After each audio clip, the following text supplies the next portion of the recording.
అండి. అందరికీ నమస్కారం. అందరూ ఎలా ఉన్నారు? అందరూ బావుండాలి. అందులో మనం ఉండాలి. Welcome back to Singareni Priya sisters. నేను మీ కవితారాం.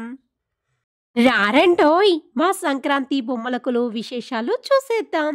ఇంకా ఎందుకు ఆలస్యం? వీడియోలోకి వెళ్ళిపోదామా? వచ్చేయండి మరి. ఓం కృష్ణాయ వాసుదేవాయ హరయే పరమాత్మనే ప్రాణతః కేశనాశాయ గోవిందాయ నమో నమః. మంత్రాన్ని ప్రతిరోజు 108 సార్లు పఠించడం వలన మీకు అష్టైశ్వర్యాలతో ఆయురారోగ్యాలతో తులతూగుతూ ఉంటారు. సారి బొమ్మల కొలువులో మా జిఎం మేడం గారు, మా జిఎం మేడం మాలతి మేడం గారైతే ఏకంగా తిరుపతి వెంకటేశ్వర స్వామి థీమ్తో, అదేనండి ఆ తిరుపతి ఏడుకొండల స్వామి వారిని ఇక్కడ కొలువు తీరేలా ఏర్పాటు చేశారు. విశేషాలు మన ఛానల్ ద్వారా మీ అందరి కోసం. తొండమాన్ రాజు తమిళ పాలకుడు 8వ శతాబ్దంలో తిరుమల తిరుపతిలో మొదటగా ఆలయాన్ని నిర్మించడం అయితే జరిగిందని మీ అందరికీ తెలుసు. అలాగే ఇక్కడ మాకైతే మా మేడం గారు ఇలా సృజనాత్మకతగా కొత్తగా సరికొత్తగా అందంగా ఈ బొమ్మల కొలువునైతే ఏర్పాటు చేయడం జరిగింది. తిరుమల తిరుపతి దేవస్థానం ప్రతి సంవత్సరం మిలియన్ల మంది సందర్శకులను ఆకర్షిస్తూ ఉంటుంది. అలాగే మా శ్రీరాంపూర్ ఏరియాలో జరిగిన ఈ బొమ్మల కొలువు అయితే చాలా మందినైతే ఆకర్షించింది. వెంకటేశ్వర దేవాలయం భారతదేశంలోని ఆంధ్రప్రదేశ్లోని చిత్తూరు జిల్లాలో తిరుపతి వద్ద ఉన్న తిరుమల కొండ.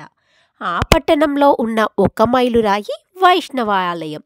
ఆ వైష్ణవాలయం ఒక మైలురాయి అయితే మా సింగరేణిలో శ్రీరాంపూర్ ఏరియాలో తిరుమల తిరుపతి దేవస్థానం థీమ్ అయితే ఒక మైలురాయిగా నిలిచిపోతుందనే చెప్పాలి మరి కదండి. మీకు నిజమే అనిపిస్తుంది కదండి. ఈ ఫుల్ వీడియో చూశాక మీకు నిజంగా అలాగే అనిపిస్తుంది మరి. తిరుమల తిరుపతిలో కొండల చుట్టూ శేషాచలం శ్రేణిలో 7 శిఖరాలు ఉంటాయి కదండి. అవి శేషాద్రి, నీలాద్రి, గరుడాద్రి, అంజనాద్రి, వృషభాద్రి, నారాయణాద్రి మరియు వెంకటాద్రి అనే 7 కొండలు మనకి కనిపిస్తూ ఉంటాయి. ఆ 7 కొండలు ఎలాగైతే అక్కడ తిరుపతిలో ఉంటాయో ఇక్కడ కూడా అలాగే ఉండేలాగా ఏర్పాటైతే చేయడం జరిగింది. వాటిని చూడడానికి కన్నుల పండగగా అయితే అనిపించింది. బయటి నుండి గర్భగుడి చేరడానికి పడికావలి అని పిలువబడే మహాద్వారం, 50 అడుగుల గాలిగోపురం, 7 కొండలకు ప్రతీకగా 7 కలశాలు, వెండి వాకిలి, గర్భగృహ ప్రవేశ ద్వారం, బంగారు వాకిలి ఇక్కడైతే ఏర్పాటు చేయడం జరిగింది. ఇరువైపులా జయ విజయ రాగి చిత్తాలు, మందపాటి తలుపులపై దశావతారాలను బంగారు పలకలతో చేయబడ్డాయి కూడా. సంక్రాంతి అనగానే మనకి గుర్తుకు వచ్చేది బొమ్మల కొలువు. ఈ బొమ్మల కొలువులో సంక్రాంతి పురుషుణ్ణి, సస్యలక్ష్మిలను, 3 దేవతల విగ్రహాలను వరుసలో పేర్చడం అయితే జరిగింది. సంస్కృతి సంప్రదాయాలకు నిదర్శనంగా తెలుగు నాట బొమ్మల కొలువు పేరెంటాలను సకల సౌభాగ్యాలకు నిలయంగా అలంకరించడం అయితే జరిగింది. ఇక్కడ లక్ష్మీనారాయణులను పాలకడలిలో శయనిస్తున్నట్లుగా మందిరాన్నైతే అలంకరించడం జరిగింది. ఆ కలియుగ వెంకటేశ్వర స్వామి ఆలయాన్ని చోళులు, పాండ్యులు, విజయనగర రాజులు అభివృద్ధి చేసి విలువైన కానుకలు సమర్పించినట్లు మనకి తెలుగు, కన్నడ శాసనాల ద్వారా అయితే తెలుస్తుంది. మరియు గోవిందరాజస్వామి వెంకటేశ్వరుడి అన్నయ్యగా శ్రీనివాస కళ్యాణం కోసం ధనాన్ని కొలిచిన ఆ కొలమానిక కొంచెను దిండుగా చేసి సేద తీరుతున్న గోవిందరాజస్వామిని మనమైతే వేదికపై వీక్షించవచ్చు. ఇక్కడ సింగరేణిలో శ్రీరాంపూర్ ఏరియాలో ఇక్కడ వేదికపై తిరుమల తిరుపతి దేవస్థానాన్ని అలంకరించడం అయితే జరిగింది. టీడీటీ గురించి కొన్ని ముఖ్య సమగ్ర సమాచారాన్ని అందించడానికి మా జిఎం మేడం గారు ఎంతగానో కృషి చేసినట్లు మీకు ఈ వీడియో ద్వారా తెలుస్తుంది కదండి. సంక్రాంతి బొమ్మల కొలువు తెలుగువారి పెద్ద పండుగ. సంక్రాంతికి సంబంధించిన ఆచారం కూడా. ఈ కొలువులో పౌరాణిక కథలు, సాంస్కృతిక దృశ్యాలు, రోజువారీ జీవితాన్ని వర్ణించే బొమ్మలు కూడా ఉంటాయి. మరి సంక్రాంతి బొమ్మల కొలువు గురించి కొన్ని విషయాలు నాకు తెలిసినవి మీకు చెబుతాను, వింటారా? మరి సంక్రాంతికి బొమ్మల కొలువు పెట్టడం అనాదిగా వస్తున్న ఆచారం. పురాణ ఘట్టాలను జ్ఞప్తికి తెచ్చేలాగా బొమ్మలను అమర్చుతారు. బొమ్మల కొలువును గోలు అని కూడా పిలుస్తారు. సంక్రాంతితో పాటు నవరాత్రులు, దసరా వంటి పండగలకు కూడా బొమ్మల కొలువు పెడతారు. మరి బాలికల్లోని అజ్ఞాత కళాభిరుచిని బయటపడేలాగా ఈ బొమ్మల కొలువు పెడతారు. మరి ఈ యాంత్రిక జీవనంలో తల్ల మునకలవుతున్న ఈ కాలంలోనూ ఇలా సంక్రాంతికి బొమ్మల కొలువు ఏర్పాటు చేయడం అనేది అద్భుతమైన ఓపికకు చిహ్నంగా నిలుస్తుంది కదండి. బొమ్మల కొలువు వెనుక ఉన్న ఆంతర్యం ఏమిటో తెలుసా? ఈ బొమ్మల కొలువును పెట్టడం కేవలం భక్తి ప్రధానమే కాక విజ్ఞానదాయకంగా, వినోదాత్మకంగా, సంస్కృతి సంపన్నమైన సాంప్రదాయ పరిరక్షణతో పాటు కళాత్మక దృష్టిని పెంపొందించడంతో పాటు భవిష్యత్ తరాలకు తెలియచేసే సంకల్పమే ఈ బొమ్మల కొలువు ఏర్పాటు విశిష్టత. డిజిటల్ యుగంలో కూడా బొమ్మల కొలువును ఏర్పాటు చేసే గొప్ప సాంస్కృతిక కళాభిరుచి ఉన్న వారందరికీ ధన్యవాదాలు తెలుపుకోవాలి కదండి. ఆ సంక్రాంతికి బొమ్మల కొలువును పెట్టడం వల్ల ఆనందం, ఆరోగ్యం, ఐశ్వర్యానికి ప్రతీకగా నిలుస్తుంది. కొలువులో ఆనంద నిలయంలో ప్రధాన దేవత నిజమైన కురులతో, విగ్రహ వీపు భాగమున చెమ్మతో, సముద్రపు అలల ఘోషతో, శంకు చక్రాలను పట్టుకొని కుడి ఛాతిపై లక్ష్మీదేవిని, ఎడమవైపు పద్మావతీదేవిని కొలువై ఉండగా ఆ కలియుగ వెంకటేశ్వరుడు కొలువు తీరి ఉన్నాడు.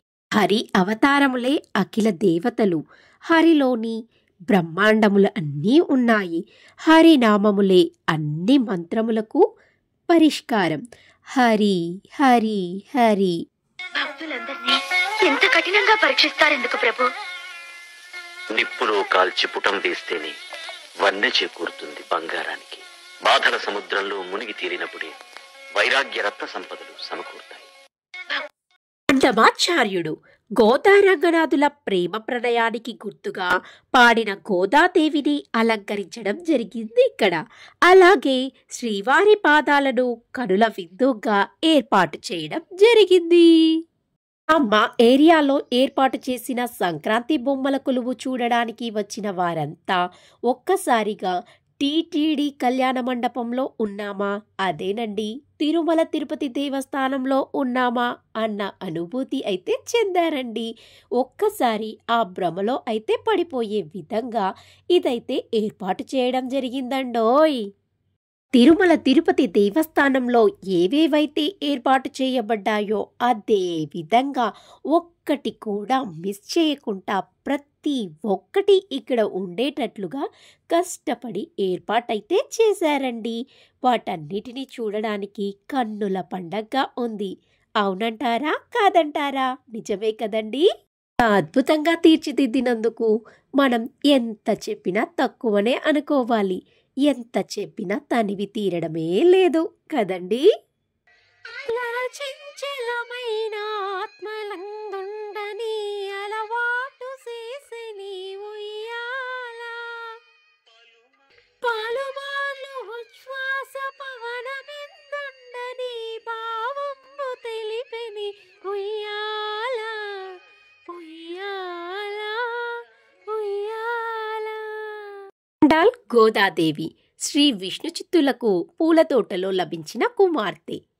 ఆ పెరిగి పెద్దగైన తరువాత ఆ గోదాదేవి ధరించిన మాలనే స్వయంగా స్వామివారు కావాలని ఆదేశించడం జరుగుతుంది. దానితో విష్ణు చిత్తుల వారు ప్రతిరోజు అలాగే చేస్తారు. ఇక్కడ మా లేడీస్ క్లబ్ మెంబర్స్ కూడా గోదాదేవి గెటప్లో క్లాసికల్ డాన్స్ అయితే వేయడం జరిగింది. ఈమెవరో మనకు తెలిసిన మొహంలా ఉందే అనుకుంటున్నారా?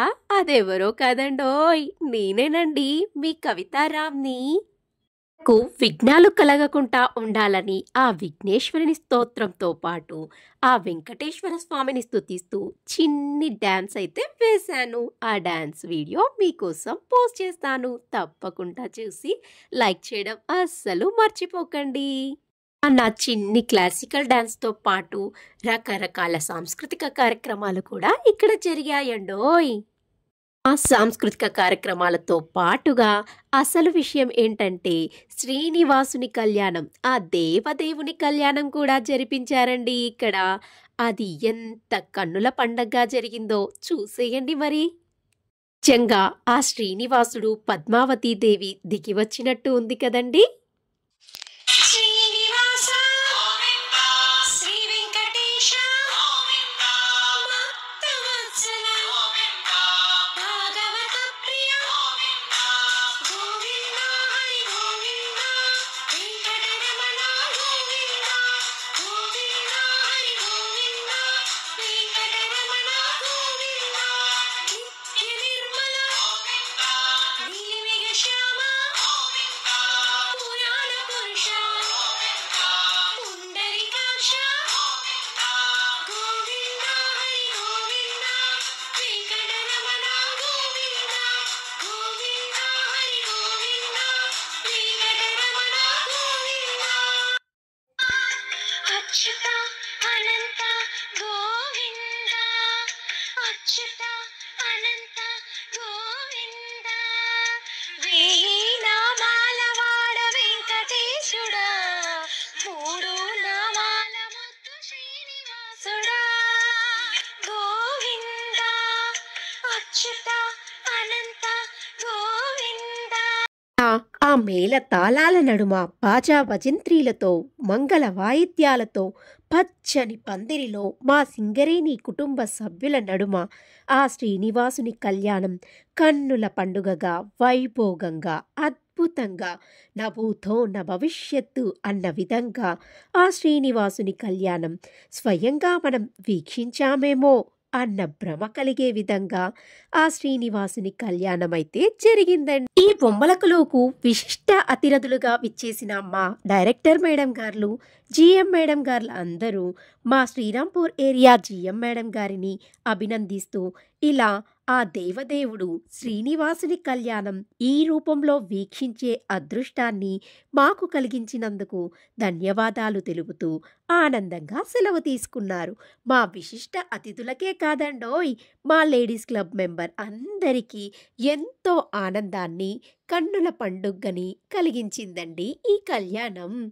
మరి అంతే కదండి, అది శ్రీనివాసుని కళ్యాణం, ఆ దేవదేవుని కళ్యాణం అంటే అలాగే ఉంటుంది కదండి. మరి మనం మాట్లాడుకోక చాలా రోజులు అవుతుంది కదండి, మళ్ళీ ఇన్నాళ్ళకు ఇలా కుదిరింది.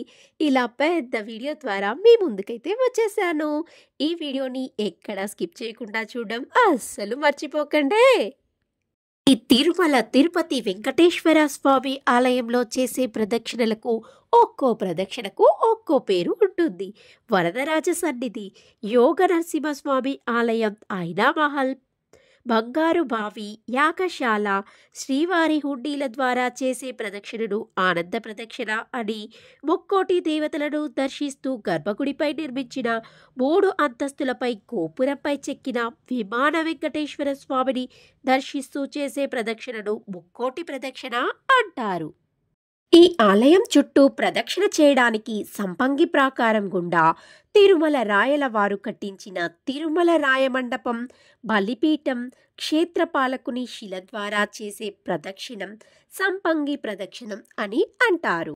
ఇంకా ఎందుకు ఆలస్యం, మీరు సంక్రాంతి ఎలా సెలబ్రేట్ చేసుకున్నారు, మీ బొమ్మల కొలువు ఎలా జరిగిందో కామెంట్ ద్వారా నాకైతే తెలియజేయండి. చక్కగా మనం ఆ కామెంట్ రూపంలో మాట్లాడేసుకుందాం. ఇంకెందుకు ఆలస్యం, కామెంట్ చేస్తారు కదూ. కామెంట్ కోసం ఎదురు చూస్తున్న మీ కవితారామ్ అండి. మా బొమ్మల కొలువు విశేషాలు మీకు కనుక నచ్చినట్లయితే ప్లీజ్ అండి లైక్ చేయండి, షేర్ చేయండి, సబ్స్క్రైబ్ మాత్రం అస్సలు మర్చిపోకండి. మీలో ఎవరైనా మన ఛానల్ని ఫస్ట్ టైం చూస్తున్నారా? అలాగైతే మన ఛానల్ని సబ్స్క్రైబ్ చేసుకొని బెల్ ఐకాన్ని ప్రెస్ చేయడం మాత్రం అస్సలు మర్చిపోకండి. అలా చేయడం వల్ల మా నోటిఫికేషన్స్ అన్నీ మీకు ముందే వచ్చేస్తాయి.